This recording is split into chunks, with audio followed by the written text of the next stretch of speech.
What's an INFJ? What do those four letters mean anyway? And how can you know if you're an INFJ and if you fit that personality type? Stay tuned because we're going to answer all those questions on today's show.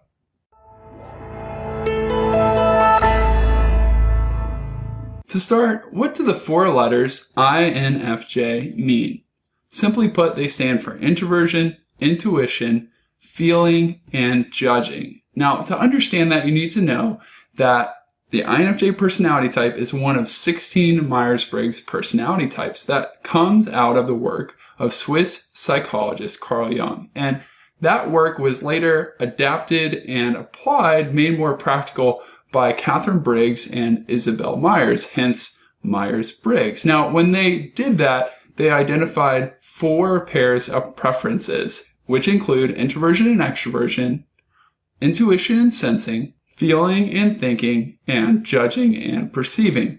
The Myers-Briggs personality system assumes that at birth, everyone is born with a preference or preferred way of doing things. And those preferences have to do with the way we get our energy, how we take in and process information, how we make decisions, and how we like to order our world. And those are what introversion, extroversion, intuition and sensing, feeling and thinking, and judging and perceiving have to do with. So, an INFJ is someone who prefers to recharge alone. They need alone time to get their energy back. That doesn't mean they don't like people. It just means they need downtime by themselves to recharge. They don't recharge like extroverts who tend to need a lot of activity and interaction with people. Furthermore, they tend to focus on a few topics and take them very deep, and to cultivate a few relationships with people that are closer instead of managing an extensive network of acquaintances. As intuitives, or people that prefer intuition, INFJs tend to look for patterns, for meanings. They like the big picture, and sometimes they miss the trees for the forest because they're so tuned in to how everything works together. They also tend to focus more on the future than they do the past or the present moment. And they tend to like to innovate and to pursue personal growth rather than to spend their time doing things that are traditional. Now, that's not to say they don't do any of those things. It's just that they focus their energy on things that are innovative and futuristic and have to do with patterns and meanings most of the time. INFJs are also feelers, or people who prefer feeling. And that doesn't mean that they don't have a logical side or that they're not analytical, because INFJs tend to be both sensitive to other people's needs and tuned into their own values, but also rather balanced when it comes to logic and understanding the facts of the matters that they are concerned about. But when push comes to shove, INFJs consider other people's interests and feelings when they're making decisions, and they also are very tuned into their own values. And this is, by definition, what separates feelers from thinkers. It doesn't mean that INFJs don't consider the logic of a situation, but rather their logic is often based on how their actions will affect people and their own personal values. Finally, INFJs are judgers. They're people who prefer closure. They like to know what's coming, and they like to have things decided rather than leaving everything open. When you look at the way an INFJ typically handles a project, they will plan out the activities and the work they're going to do each day. They're probably going to maintain a calendar for the short term and the long term, and they'll feel most comfortable when they know what's coming down the pike. Now, that's not to say, again, that they don't like some flexibility and they don't like to keep some areas of their lives open, because INFJs in a lot of situations can be somewhat spontaneous, free-flowing people. But for the most part, they prefer organization, they like some routine, and they like to have things planned out. By contrast, personality types that prefer perceiving like more flexibility in their lives, they like variety, and they like to leave their options open most of the time. They feel constrained when they have to go and work with the same routines and systems day in and day out. INFJs typically tend to be some of the most free-flowing, open-minded judgers around, so they tend to be borderline when it comes to judging and perceiving. But wait, there's way more. The INFJ preferences are just the tip of the iceberg. When you really want to understand the personality, you need to look at the cognitive functions, or what I like to call the mindsets. And unfortunately, most people stop at the preferences when really the gold is lurking below the surface. When you look at the INFJ personality type, it's made up of the following mindsets: introverted intuition, extroverted feeling, introverted thinking, and extroverted sensing. Each of these mindsets is rank ordered or hierarchically structured, and this is called a functional hierarchy or functional stack. The first cognitive function or mindset is introverted intuition, and that means that it is the one INFJs use the best. It's really their superpower. It's something they do really well. And introverted intuition tells you a lot about INFJs. This function tells us that INFJs love to learn. They love to develop new skills, and they love to dream about the future. More specifically, they love to study specific topics for extended periods of time and really understand the way something works, especially when it has to do with theories or ideas. And since INFJs are feelers too, they tend to focus on what makes people tick. So many love psychology, or if not psychology, they just love some kind of theory in general. They're really great at thinking about concepts that bring ideas together and explain the way the world works. So if you've ever had deep questions that maybe most other people in your life didn't want to talk about, that's a good clue that you're probably an INFJ. You will spend most of your life wondering about the deep things of life. And really, when you figure out what makes the world work and you gather and glean new insights about the world or even about yourself, you're probably going to get a dopamine rush. It's going to bring you a lot of joy because that's the way your mind is wired. As extroverted feelers, INFJs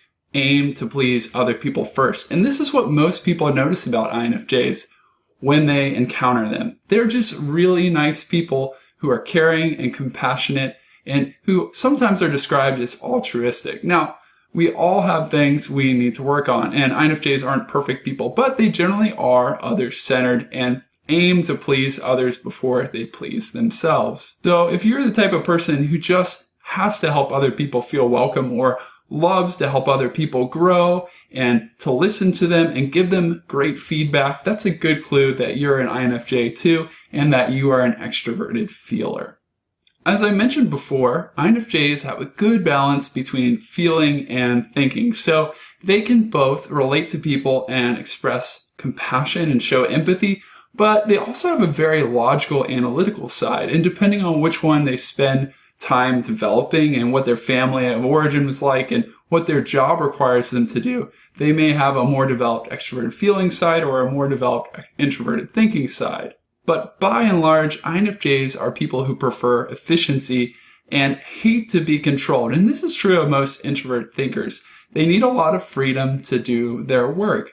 Additionally, INFJs like to understand how systems work, how the systems in our world work, and tend to possess a lot of knowledge about various areas of life and organize it in a systematic way. So while their introverted intuition allows them to collect and gather a whole lot of information, the introverted thinking helps them process it and fact check it and then organize it into a way that makes sense and helps them understand the way the world works. The fourth and final cognitive function or mindset in an INFJ's personality stack is extroverted sensing. And the fourth function for every personality type, including the INFJ, tends to be an Achilles heel of sorts. But it's also a source of a lot of pleasure. So people who prefer extroverted sensing enjoy being outdoors. They really love a great meal or an exotic climb.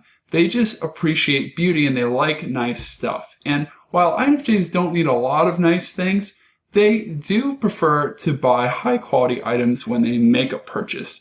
Additionally, INFJs love to be outside, so they really enjoy a walk in the woods by themselves or with a close friend, or run on the beach, or just to go someplace outdoors that's beautiful, because nature has scenes that you can find nowhere else in life. And it's no surprise that many INFJs love to travel as a hobby. The biggest challenge for an INFJ, however, is focusing on being in the moment. Most of the time, they struggle with wandering thoughts. They think about what could happen in the future, or they think about theories, or they start analyzing a past interaction with someone else. They have a hard time just tuning into a specific taste or sight or smell or sound, or even the conversation and details of the moment. They don't really like newspaper items as much as other people do, and they don't like the news as much. They'd rather talk about what could be or why things are happening. They don't collect facts and details about people and events for the facts' sakes. They want to know about the patterns and the reasons behind them. So whenever an INFJ is forced to be in the moment or to focus on the details without being able to explore the meanings and the why, that's going to be vexing, tiring, and a challenge for most INFJs. If they have to focus on it for an extended period of time, that is. Now that you've watched this video, are you fairly certain that you're an INFJ?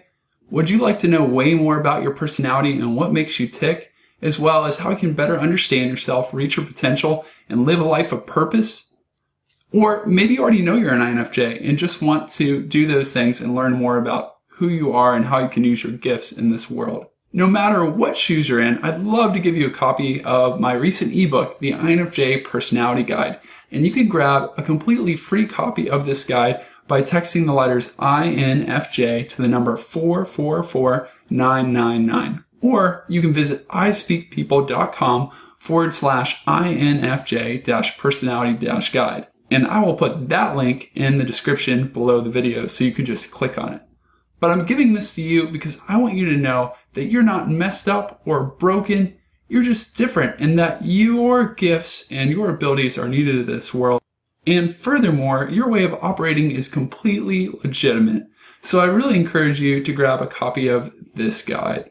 Thank you so much for watching today's video. I hope that it served you and that you found it helpful.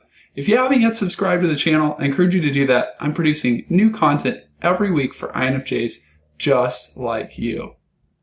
I'll see you next time.